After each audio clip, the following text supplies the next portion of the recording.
तो बच्चों आइए अब देखिए हमारे पास ये दो न्यूमेरिकल। पहला न्यूमेरिकल जो मैंने एक बेसिक न्यूमेरिकल टच किया है चार्ज से, मतलब ये न्यूमेरिकल किसके ऊपर डिपेंड है?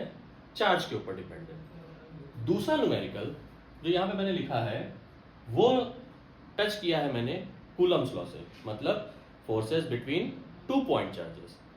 तो आइए देखते हैं इसको कैसे सॉल्व करते हैं। अभी हमने बिल्कुल बेसिक से शुरुआत की है कि जो पहला न्यूमेरिकल जो है हमारा वो बिल्कुल बेसिक है चार्ज के बारे में, फिर जो दूसरा न्यूमेरिकल है वो भी बिल्कुल बेसिक ही है। इस तरीके से स्टेप बाय स्टेप हम एक एक करके अपने स्टैंडर्ड को बढ़ाते जाएंगे और डिफरेंट लेवल के क्वेश्चंस टच करेंगे।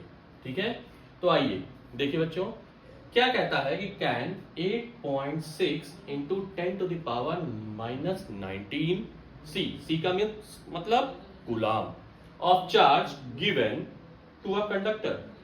क्या हम दे सकते हैं इतना चार्ज किसी कंडक्टर को? ठीक है, अच्छी बात है। Can 8.6 into 10 to the power minus 19 coulomb of charge given to a conductor. तो देखिए यहां पे इस वैल्यू को आप देखिएगा, ये वैल्यू क्या कह रही है? ये वैल्यू कह रही है क्या शो करती है? वो शो करती है अमाउंट ऑफ चार्ज। तो यहां पर हमेशा न्यूमेरिकल को सॉल्व करने से पहले हमको क्या करना होता है? हमको पूरी तौर से न्यूमेरिकल की लैंग्वेज को समझना होता है। न्यूमेरिकल क्या कह रहा है, न्यूमेरिकल में क्या चीज गिवन है, क्या वैल्यू गिवन है और क्या चीज वो पूछ रहा है। तो यहां पर अगर हम नंबर ऑफ इलेक्ट्रॉन्स निकाल लें तो हमको पता चल जाएगा। इस न्यूमेरिकल में अगर देखा जाए तो वो नंबर ऑफ इलेक्ट्रॉन्स के बेसिस पे पूछ रहा है। ठीक है, तो आइए देखते हैं।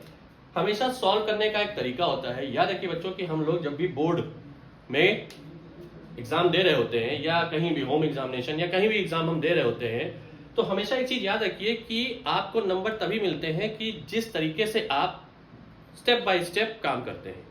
अगर हम एनसीईआरटी की बात करें, सीबीएसई की बात करें, तो सीबीएसई हमारी स्टेप मार्किंग करती है।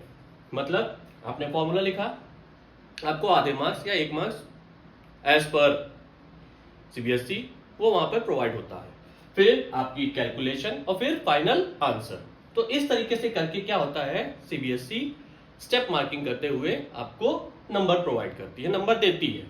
तो हमें अगर हम शॉर्ट में कोई काम कर दें, हमेशा रखिए एकेडमिक में जब भी हम रहते हैं, किसी भी क्लास की हम बात करें तो हमको स्टेप बाय स्टेप ही काम करना होता है। जैसे फॉर एग्जांपल यहां पर हम देखें तो हम क्या करेंगे, हम ये करेंगे कि गिवन। अगर हम इस तरीके से लिखते हैं गिवन क्या है? Amount of charge. क्या amount of charge? 8.6 into 10 to the power minus 19 coulomb. तो यहां पर तो वैल्यू जो गिवन है वो गिवन है क्या? चार्ज की वैल्यू गिवन है, इसको हम स्मॉल क्यू से शो करते हैं। कितना है वो? 8.6 into 10 to the power minus 19 coulomb. अब इसके बाद charge given to a conductor क्या होगा? हम फॉर्मूला जानते हैं, सिंस क्या Q is equal to NE। Value कितनी गिवन है? Q की वैल्यू गिवन है। क्या फाइंड करना है? N फाइंड करना है। क्यों? क्योंकि E की वैल्यू भी हम जानते हैं, since E is equal to minus 1.6 into 10 to the power minus 19 coulomb होता है। ठीक है बच्चा लोग, अब देखिए यहां पर 8.6 into 10 to the power minus 19 फिर 1.6 into 10 to the power minus 19 ये कूलाम है। अब अगर हम इसको सॉल्व करें तो कैसे सॉल्व करेंगे? तो therefore Q is equal to NE, जहां से N is equal to Q upon E, ये हमने रखा। अब देखिए आधे नंबर आपको यहीं मिल गए, आधे नंबर आपको यहां पे मिल गए। इस तरीके से क्या होता है, नंबर गिवन होते हैं। ठीक है, नंबर दिए जाते हैं। ठीक है, तो अब हम रखेंगे वैल्यू कैसे रखेंगे? डायरेक्ट नहीं रखेंगे, मतलब अब 8.6 इंटू 10 की पावर माइनस 19, 1.6 इंटू 10 की पावर माइनस 19, ऐसे नहीं, बाकायदा यूनिट के साथ। ठीक है, तो N is equal to 8.6 into 10 to the power minus 19 coulomb is the unit of charge upon 1.6 into 10 to the power minus 19 coulomb. ये हमारा हो गया। अब देखिए कूलाम और ऊपर देखिए यहाँ पे नंबर है, तो हमको नंबर फाइंड करना है, तो ये तो डायमेंशन लेस और यूनिट लेस क्वांटिटी हो गई। तो अब हमारे पास, और ये 19 से 19 भी कैंसिल आउट हो गया, तो n इज इक्वल टू हमारे पास क्या बचा 8.6 अपॉन 1.6। अब बच्चा लोग इसको तो आप सॉल्व कर लेंगे बड़े आराम से, ये आपको सॉल्व करना है, ठीक है। मैं पूरा स्टेप बाय स्टेप सिखा दूंगा, आपको आखिर में सॉल्व करना, थोड़ी सी मेहनत करनी होगी, ठीक है। आइए, इतना आपको उम्मीद करता हूं इतना आपको समझ में आया होगा। आइए अब हम बात करते हैं अपने दूसरे न्यूमेरिकल की। दूसरा न्यूमेरिकल कहता है what is the force between two small charge sphere.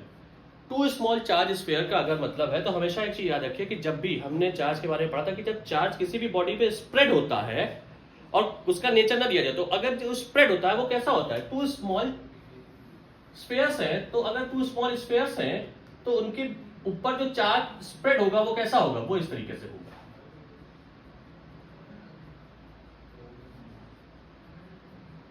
ऐसे, ठीक है ना, ये स्प्रेड होगा। और इनके बीच की डिस्टेंस ये कहीं ना कहीं तो सैचुरेट भी होंगे ना, सिचुएटेड होंगे इस तरीके से, तो वो कितनी है, वो है 30 सेंटीमीटर। कितनी है वो, 30 सेंटीमीटर है। अब इसको हम Q1 मान लें, इसको हम Q2 मान लें, क्योंकि चार्ज डिस्ट्रीब्यूट हुआ है।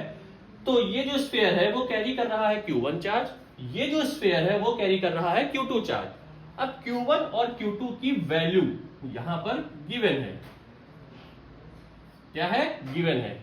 हमें फाइंड क्या करना है, व्हाट इज द फोर्स, मतलब हमें फोर्स फाइंड करना है कि इनके बीच में जो एग्जैक्टली फोर्स लग रहा है वो क्या होगा।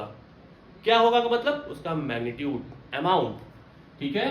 तो यहां पर हम देख रहे हैं कि Q1 जो है वो हमारा कितना है, 2 into 10 to the power -7 coulomb.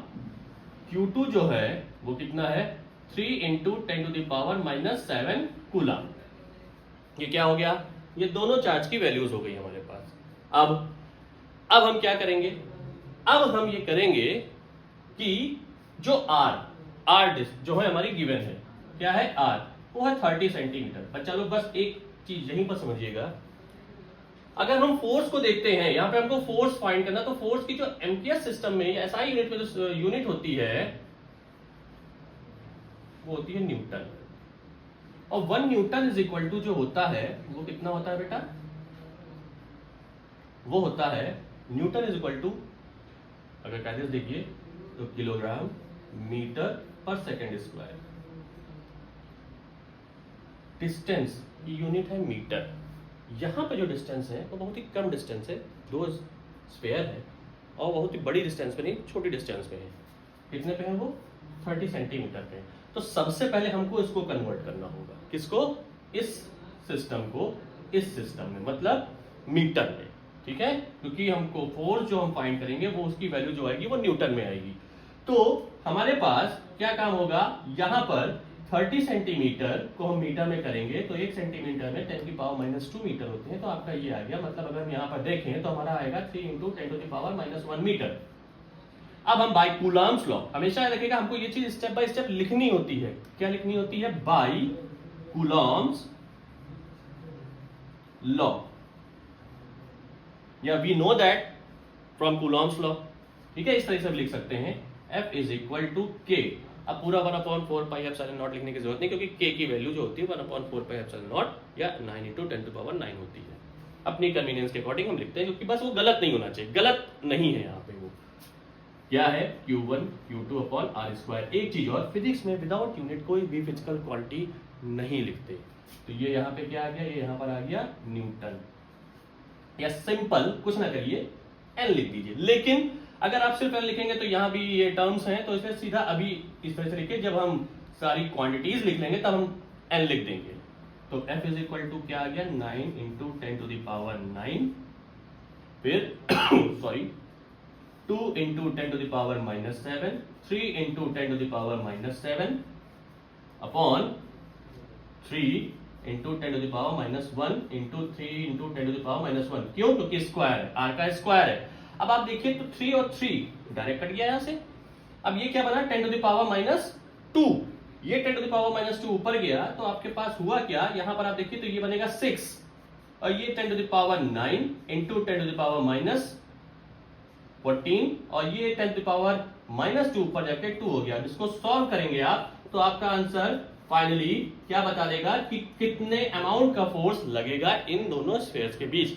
साथ ही साथ अगर आप देख रहे हैं तो इसका नेचर कैसा होगा, भाई ये भी पॉजिटिव ये भी पॉजिटिव, तो ये इसको इधर रिपेल करेगा, ये इसको इधर रिपेल करेगा, तो रिपल्सिव। कैसा नेचर होगा, रिपल्सिव। तो लास्ट में हम लोग उसका नेचर भी मेंशन करेंगे, nature of force is repulsive.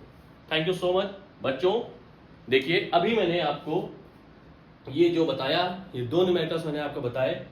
अब हम लोग अगली वीडियो में आगे के न्यूमेरिकल्स डिस्कस करेंगे। बच्चा न्यूमेरिकल्स को बार बार मैंने कहा है, जितना आप अटेम्प्ट करेंगे उतने ही आपकी प्रैक्टिस होगी और आप तब जाके कॉन्सेप्ट को पकड़ पाएंगे कि किस तरीके से न्यूमेरिकल हमारा सॉल्व होगा।